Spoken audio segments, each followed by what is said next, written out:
మాకు ఆహ్వానించినటువంటి పెద్దలందరికీ నమస్కారం. మా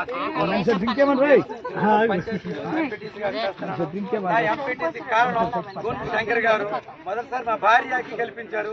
150 ఎకరాలు ఇవాళ శిలగాం శ్రీనివాసలో రియల్ ఎస్టేట్ వ్యాపారం పెట్టేసి అక్కడ అమ్ముతాడు. సైటు 10 రూపాయలు కొన్ని సైటు 100 రూపాయలకు అమ్ముతాడు.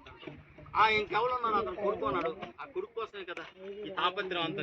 కానీ శంకరు వాళ్ళకి పిల్లలున్నా ఈ రోజు ప్రజల కోసం సగం కొంత అమౌంట్ అంత పెట్టేస్తారని నేను అన్న. ఎవరి పిల్లలు వదిలేస్తే ఎంతో కొంత అమౌంట్ ప్రజల కోసం పెడతారు.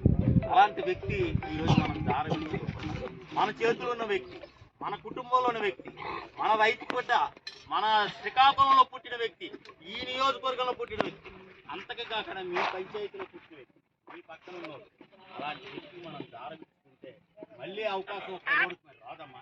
మీరందరూ అర్థం చేసుకోండి. వైఎస్ఆర్ వాళ్ళు ఉన్నా, తెలుగుదేశం వాళ్ళు ఉన్నా మీకు అర్థం చేసుకోవాల్సింది ఒకటే మేము చెప్తున్నాం. మీ మనిషి మా కల్లేపల్లి మనిషి కూడా మేము కాదు, మీ మనిషి, మీ సింగపూరం మనిషి.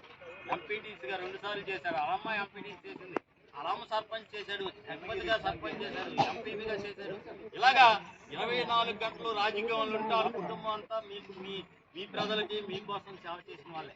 పెన్షన్లు అంటే ఎన్ని కావాలంటే 30 కావాలంటే